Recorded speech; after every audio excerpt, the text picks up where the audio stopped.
Martes 27 de enero de 2015 iniciamos con la entrevista de Informa TVX correspondiente a este día. La seguridad pública es un tema importante, es un tema que debemos de discutir y por supuesto de diferentes aspectos y diferentes voces.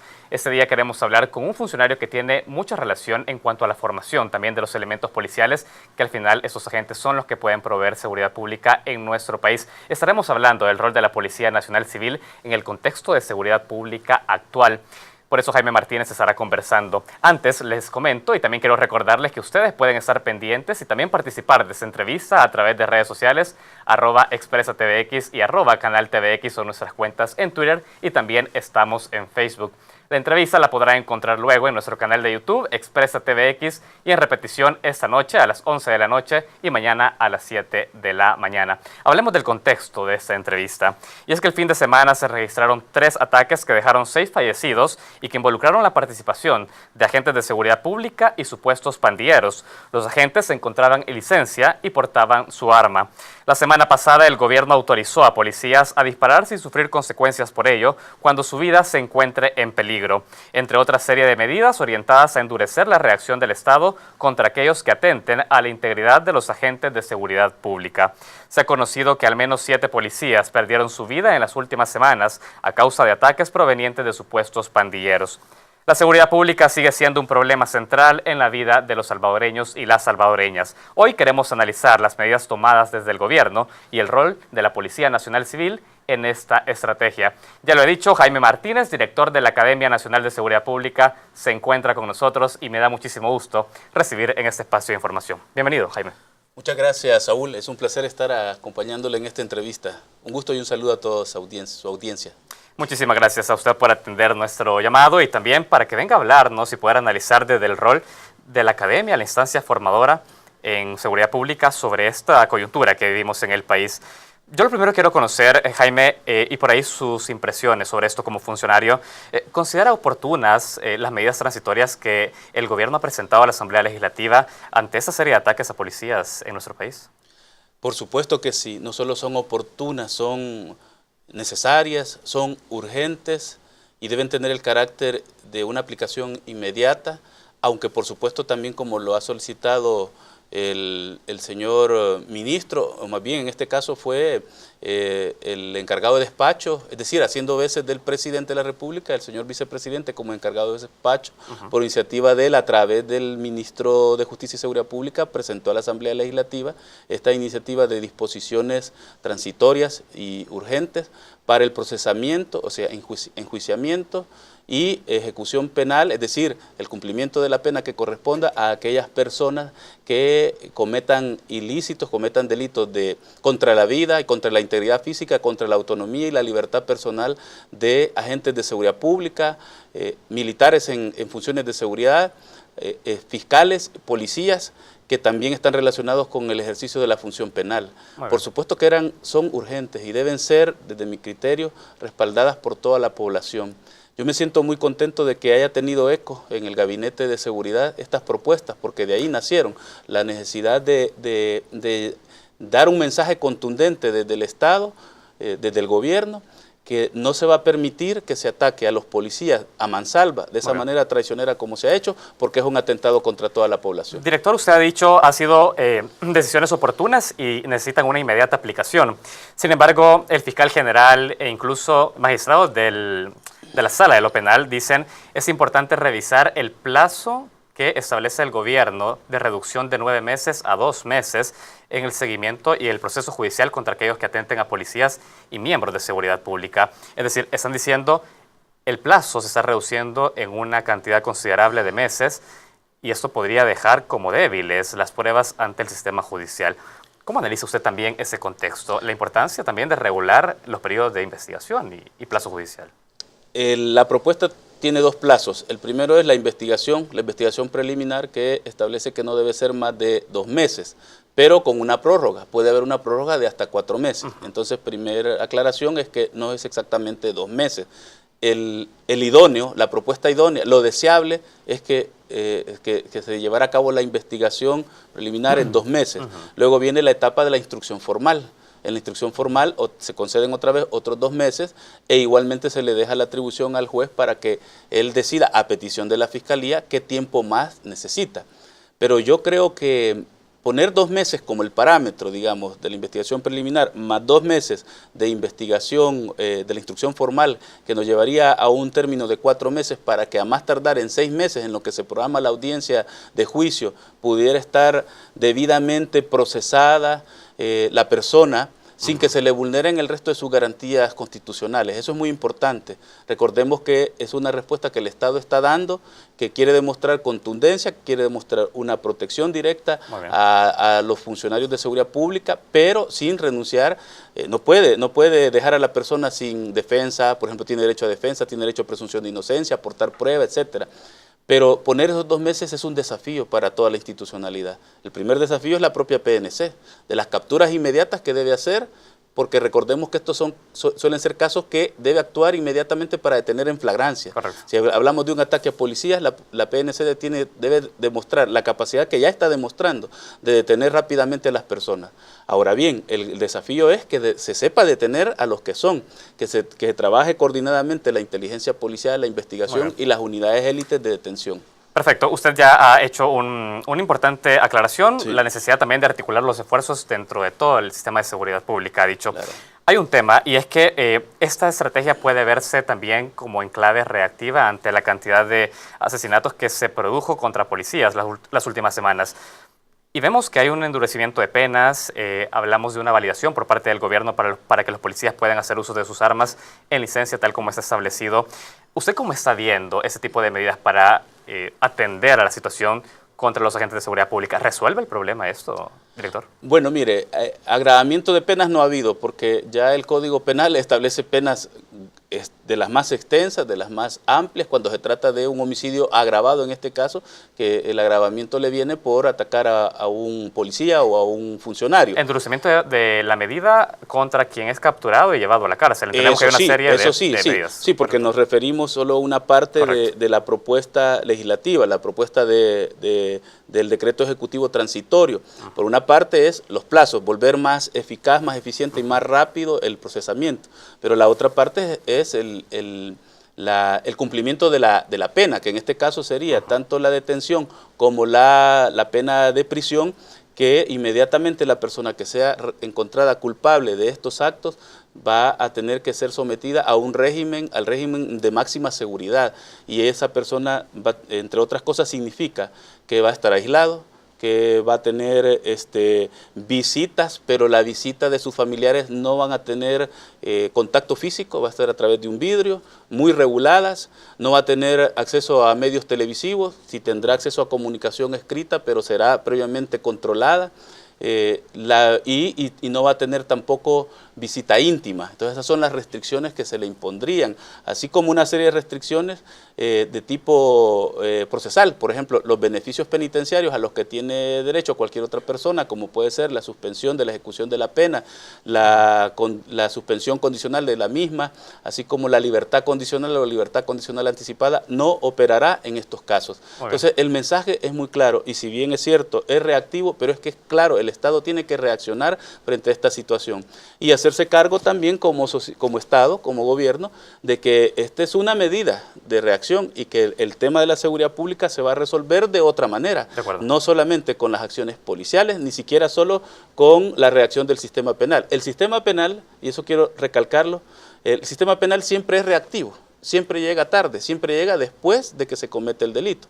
En ese sentido me parece poco feliz la expresión que dijo el señor fiscal general, que esas eran medidas que no servían de mucho porque se llegaba tarde, solo se reaccionaba cuando se mataba a los policías. Bueno, todo el papel de la fiscalía es ese, frente al delito, llega tarde. Precisamente por eso le preguntaba sobre cómo consideraba oportuno o no las disposiciones. Usted dice que han sido oportunas al momento de la coyuntura. Ahora, hay un punto de fondo que me gustaría analizar con usted, director, y es cómo con estas licencias que se dan a los policías, con esta situación que estamos viviendo actualmente, hemos dicho el fin de semana, al menos 6 personas fallecieron después de 3 ataques en el que participaron agentes policiales. Ahora, ¿cómo esto no deriva en una violación de derechos humanos por parte de los agentes de seguridad pública al tener este aval? ¿O cómo poder analizar e investigar mejor que detrás de este ataque hubo una amenaza a la integridad del policía? Primero tenemos que confiar en el tejido institucional que existe en el país después de los acuerdos de paz y, creo yo, con mayor énfasis en la recuperación y profundización del espíritu y letra de esos acuerdos de paz que se ha hecho en los últimos 6 años con el gobierno anterior y el actual gobierno, que es lo de someter al principio de legalidad todas las acciones de los funcionarios públicos, entre ellos los agentes de autoridad, que son los policías. Primero, que siempre hay una legalidad que se debe respetar. Segundo, la formación. Nos corresponde a nosotros como academia recalcar, formar, intensificar aún más, que el policía salga bien formado, tanto los nuevos policías como cada policía que recibe sus actualizaciones, sus especialidades, que quiero decirle que en los 6 años que llevamos hemos formado cerca de 76,000 personas en diferentes áreas de formación, ascensos, actualizaciones, en todas las áreas. Nosotros tenemos que recalcar siempre estos temas y pasar no solo en la teoría, sino que basada en estudios de casos de cómo el policía debe proceder. El policía, al hacer uso de su arma, puede estar en dos situaciones. Una es cuando está en función como policía y es atacado, o está investigando un hecho o persiguiendo un delito y es atacado. En ese momento el policía puede incluso privar de la vida a otra persona, no en legítima defensa, en este caso es en cumplimiento del deber, porque él es un policía. Su deber es proteger la vida de otros o la de él mismo. Si el policía está fuera de servicio y está como cualquier otro ciudadano en su casa y es atacado, entonces ahí opera la legítima defensa, porque ahí no está en función como policía, sino que lo atacan como cualquier ciudadano. Perfecto, director. Sí. A ver, con esas aclaraciones yo tengo que hacer la primera pausa en esta entrevista y seguiremos hablando. Usted ha dicho, esto lo que nos hace un llamado es a reforzar nuestra formación en derechos humanos de la policía. Estaremos hablando de ese tema al volver de la pausa. Hacemos nuestro primer corte en esta entrevista. Jaime Martínez, director de la Academia Nacional de Seguridad Pública, se encuentra con nosotros. Ya regresamos.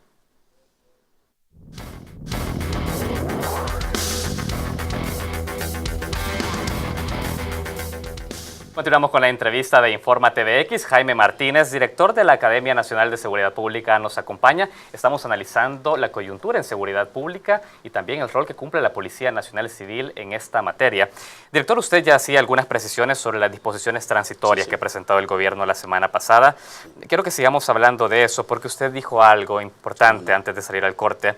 Usted decía, estas medidas no van en contradicción de la formación en derechos humanos de la Policía Nacional Civil. Así es. Ahora, me gustaría que nos explicara de manera clara cómo ante ese tipo de disposiciones y cómo ante ese tipo de anuncios que se hacen desde el gobierno hacia la Policía Nacional Civil, el policía puede mantener con rigor su principio de respeto a derechos humanos. ¿Qué tipo de control interno existe en la policía, en las instituciones de control de seguridad pública para que eso no pueda pasar, director? Bueno, claro, yo quiero expresar mi opinión acerca del mensaje que ha dado el vicepresidente encargado del despacho en su momento, o el señor ministro, y toda la institucionalidad, todas las autoridades que en este momento están respaldando, y se subraya eso, se respalda totalmente al policía que en cumplimiento de su deber o en legítima defensa actúe y pueda lesionar o acabar con el derecho de otra persona, incluyendo el derecho a la vida. Si esa persona se puso al margen de la legalidad y ataca a otra persona, y si aún con mayor razón es a un policía, pues va a tener una consecuencia. Y esas consecuencias ya están tratadas en el derecho penal. Por eso decía yo, hay dos excluyentes, dos causas de justificación que operan en la práctica prácticamente igual, pero que son diferentes. La legítima defensa y el cumplimiento del deber. Pero el mensaje no es que hay una licencia para matar. El policía no le está diciendo, mire, usted cuando se le ocurra que alguien lo va a atacar o presuma que va a tener un ataque, usted anticípese y ataque a la persona. No es esa la situación. El policía está desde siempre bien preparado, así viene preparado en la academia, debe de saber distinguir cuándo es que él debe actuar. Y existen también una normativa, un código de conducta que está en la ley orgánica de la Policía Nacional Civil, donde el policía sabe que él, por ejemplo, en la circunstancia en la que esté, va a atacar y va a tratar, su objetivo no es matar al que lo ataca, su objetivo es someterlo. Si no hay otra opción, porque hay momentos en que no queda otra opción, entonces sí va a tener que ser un disparo letal, ¿verdad? Y después se tendrá, por supuesto, en su momento que recoger las evidencias. Si todo se hace limpiamente, el policía no tiene por qué temer. De acuerdo. Pero el policía que pretenda que a partir de esto se le está dando una licencia para matar y va a abusar, entonces el tejido institucional al que yo me referí también va a actuar. Para eso están los organismos de control de la labor policial, la Inspectoría General, la Unidad Disciplinaria Policial, la misma Fiscalía, que tiene el deber de resguardar la vida de todas las personas. Pero al final se queda como en una fase de poderle dar la confianza al policía que va a actuar bajo esos cánones y esos principios de conducta ética, como usted ha dicho, porque incluso hubo una reforma por parte de la Inspectoría del Ministerio de Seguridad Pública para que no se investigara en estos casos, director. Es que sí, es que no se va a investigar.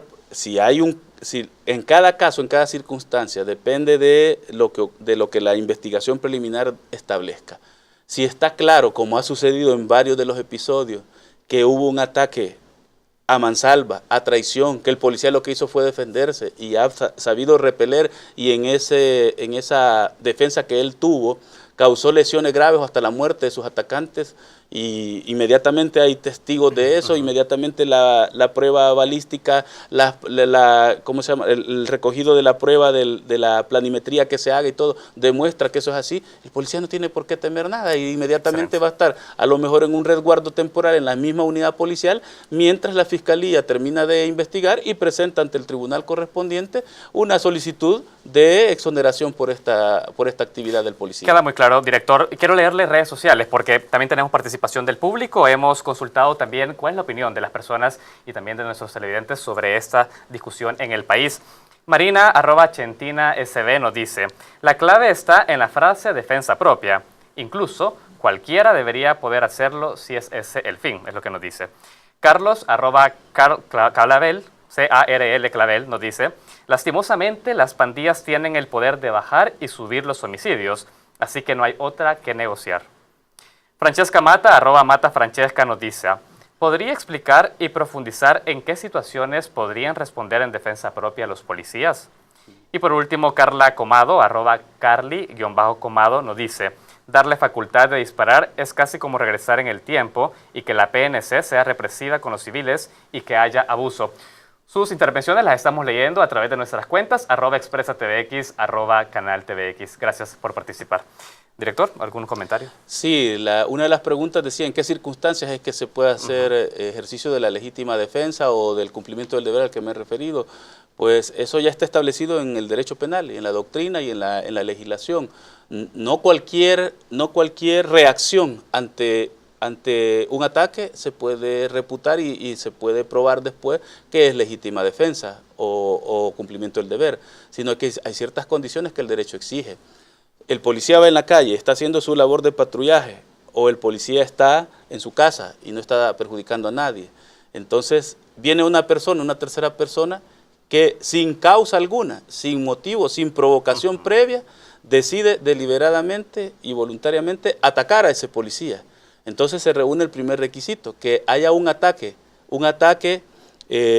agresión a un derecho de manera ilegítima, injustificada y sin provocación previa. Entonces, esas son las primeras dos condiciones para que se ejerza la legítima defensa y el cumplimiento del deber. Y la otra es que no haya que la otra persona no tenga ninguna causa de justificación, que sea totalmente ilegítimo lo que va a hacer. Entonces estaríamos ante un ataque inminente, sin provocación, y que pone en riesgo la vida o la integridad de una tercera persona o del mismo policía. Entonces, esas condiciones siempre tienen que estar presentes. Los ha dejado muy claras esas condiciones, director. Por último, vio esa última intervención, decía: darle facultad de disparar es como regresar al tiempo y que la PNC sea represiva con civiles. ¿Cómo interpreta o cómo lee usted también ese tipo de comentarios? No, de ninguna manera, no se trata de eso. Ya hemos explicado que no se está permitiendo ni se está dando un mensaje de una presunta licencia para matar. No es así. No es que el policía ahora, como decimos, cuando se le ocurra y sin preguntar previamente va a llegar a alguna colonia y va a provocar que reaccionen los jóvenes y entonces atacar. No, eso no es de esa manera, sino que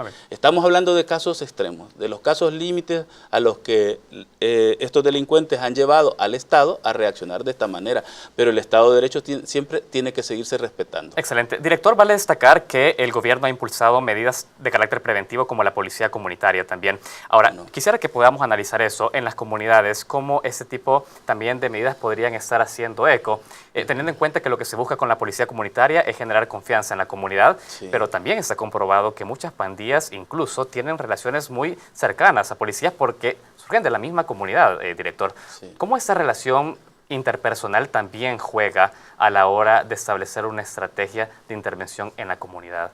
¿Si es más represiva o más preventiva?